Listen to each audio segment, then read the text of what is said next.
મારી ઉપર જે અમારી પર ફરિયાદ થઈ છે ફરિયાદ સાવ પાયા વિહોણી ખોટી છે અને એની મારી પર વિક્રમસિંહ જાડેજાએ જે ખનીજમાં અરજી આપેલી હતી કલેક્ટરશ્રીને કે ભાઈ આ લોકોએ ખાણ ખનીજમાંથી ચોરી કરેલી છે.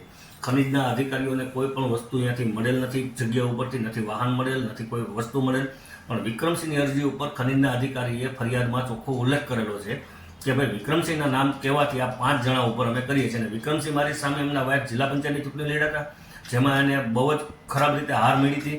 ગુજરાતમાં બધાથી ફર્સ્ટ નંબરની લીડે જીતવામાં મારું નામ હતું.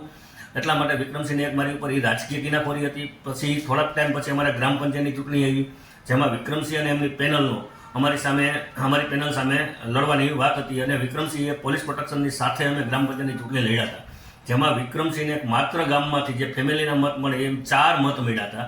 બરાબર, એની કિનાખોરી રાખી અમારી ઉપર, મારી ગ્રામ પંચાયત ઉપર અત્યાર સુધીમાં 150 થી 200 આવી ખોટી અરજીઓ કરેલી છે.